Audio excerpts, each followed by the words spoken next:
Hello and welcome to digital teacher ji. आप सभी का डिजिटल टीचर जी में बहुत बहुत स्वागत है। इससे पहले की वीडियो में मैंने आप लोगों को पार्षद सीमा नियम के बारे में बताया था कि पार्षद सीमा नियम क्या होता है, किस प्रकार से होता है। आज हम बताएंगे कि पार्षद अंतर नियम क्या होता है। पार्षद अंतर नियम के बारे में जानते हैं। पार्षद अंतर नियम होता क्या। सबसे पहले आप ये समझ लो कि तीन चीजें होती हैं जिसका यूज करा जाता है किसी भी कंपनी में: पार्षद सीमा नियम, पार्षद अंतर नियम और प्रविवरण। पार्षद सीमा नियम पर इससे पहले मैं आपको बता चुका हूं। आज बताएंगे पार्षद अंतर नियम पर और फिर इसके बाद में हम बताएंगे आपको प्रविवरण क्या होता है। तो पार्षद सीमा नियम जैसे हमने आपको बता दिया था, उसमें 6 वाक्य होते हैं, नाम वाक्य, स्थान वाक्य, इस तरह से 6 वाक्य होते हैं जो मैंने आपको समझाए थे। अब आ गया हमारा पार्षद अंतर नियम। तो पार्षद अंतर नियम होता क्या, पहले ये समझते हैं कि ये कंपनी के अधिकारों, शक्तियों और कर्तव्य को परिभाषित करते हैं। मतलब कंपनी के में कितने अधिकार हैं, कंपनी को क्या क्या काम करने का अधिकार है, किस तरह से काम करने का अधिकार है, उसके पास कितनी शक्तियां यानी कितनी पावर्स हैं, वो अपनी कितनी पावर्स का इस्तेमाल कर सकती है, कर्तव्य और उसके क्या क्या काम हैं। इन तीनों चीजों को जहां पर लिखा जाता है, जिस बुक में लिखा जाता है, उसको कहते हैं हम पार्षद अंतर नियम। पार्षद अंतर नियम एक किताब जैसी होती है जो किसी भी कंपनी के जब कोई भी कंपनी शुरू होती है तो उस समय ये किताब बनाई जाती है। इस किताब को पर हर वो नियम लिखा जाता है जिस प्रकार से कंपनी चलेगी। तो क्या क्या तीन चीजों का वर्णन किया गया है: इसके अधिकार, इसकी शक्तियां और इसके कर्तव्य। अगर क्वेश्चन आ जाए कि किस किन चीजों का विवरण किया जाता है, किन किन चीजों को परिभाषित किया जाता है पार्षद अंतर नियम में, तो तीन चीजों को करा जाता है। कौन कौन सी? अधिकार, शक्तियां और कर्तव्य को परिभाषित किया जाता है। दूसरी भाषा में समझिए, ये कंपनी के आंतरिक नियम, मतलब कंपनी के अंदर के जो नियम होंगे, आंतरिक नियम। कंपनी के जो बाह्य नियम होते हैं वो पार्षद सीमा नियम में होते हैं। पार्षद अंतर नियम में कंपनी के अंदर जो नियम होते हैं, कंपनी के अंदर जो नियम लागू होते हैं, उन नियमों को परिभाषित करती है। इसे पार्षद सीमा नियम का सहायक भी कहते हैं। मतलब पार्षद सीमा नियम को कहीं ना कहीं सपोर्ट करती है। ये अंदर के नियम देखती है और पार्षद सीमा नियम बाहर के नियमों को देखता है। तो ये था। अगला अंतर नियम की विषय सामग्री, मतलब पार्षद अंतर नियम में कौन कौन से नियमों को बनाया जाता है, उन सारे नियमों को समझो।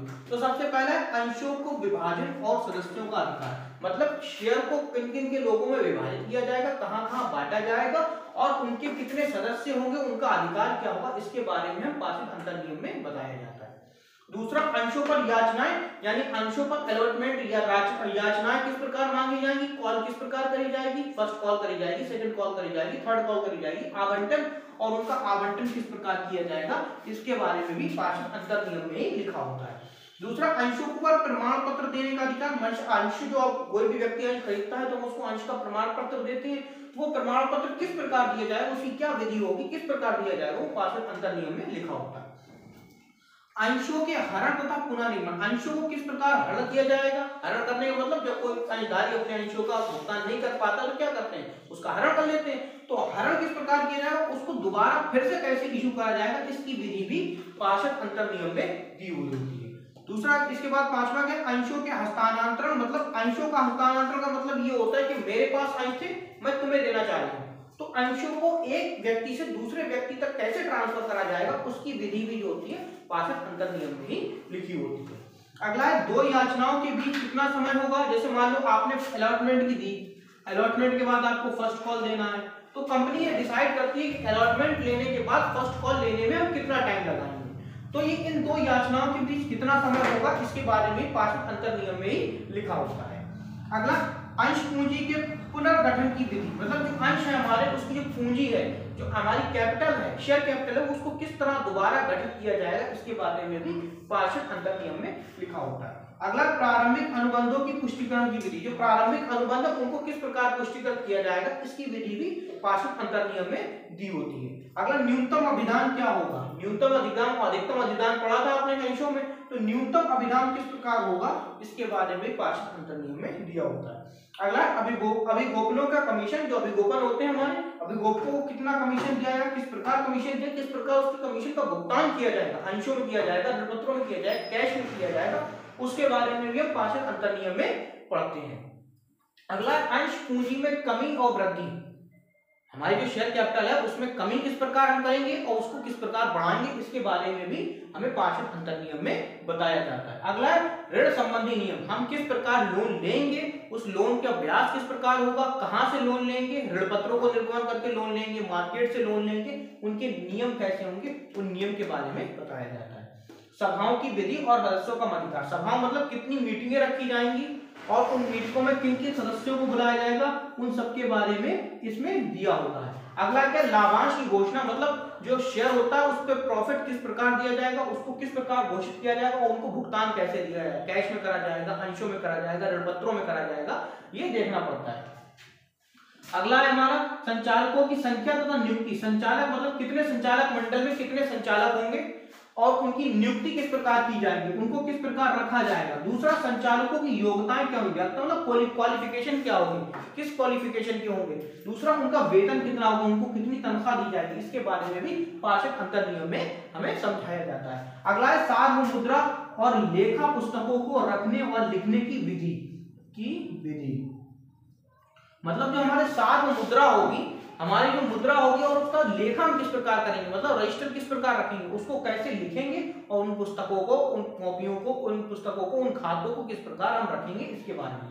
दूसरा, सदस्यों को सूचना देने का अधिकार कैसे, किस विधि से दिया जाएगा, मतलब जो सदस्य होते हैं हमारे कंपनी के, उनको किस प्रकार सूचित किया जाएगा, उसकी विधि भी हमें पार्षद अंतर नियम में लिखना पड़ती है। अगला विघटन, यानी जब कंपनी खत्म होगी तो किस प्रकार कंपनी का समापन किया जाएगा, उसके बारे में पार्षद अंतर नियम में पहले से ही लिखा होता है।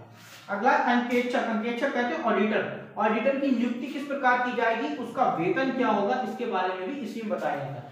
और 21वां मध्यस्थम किस प्रकार के होंगे, इसके बारे में भी हमें इसी में बताया जाता है। 22वां हमारा लाभ का वितरण किस प्रकार होगा, मतलब जो हमारा प्रॉफिट होगा उसको किस प्रकार वितरित किया जाएगा, किस प्रकार बांटा जाएगा, इसके बारे में भी हमें पार्षद अंतर नियम में देखने को मिलता है। अगला पुस्तकों की प्रस्तावकों की विधि, प्रस्तावकों की किस प्रकार से विधि, कौन सी विधि होगी, इससे प्रस्तावकों को स्वीकार किया जाएगा, उसके बारे में भी हमें पार्षद अंतर नियम में देखने को मिलता है। अगला 24वां हमारा प्रबंधकों को अभिकर्ताओं का विवरण, प्रबंधक अभिकर्ताओं का विवरण किस प्रकार रखा जाएगा, इसके बारे में पार्षद अंतर नियम में देखने को मिलता है। अगला है 25वां हमारा सचिव और कोषागार का वितरण, मतलब सचिव जो होगा हमारे कंपनी का और जो कोषाध्यक्ष होगा, इसको किस प्रकार वितरित किया जाएगा, ये हमें इसी से देखने को मिलेगा।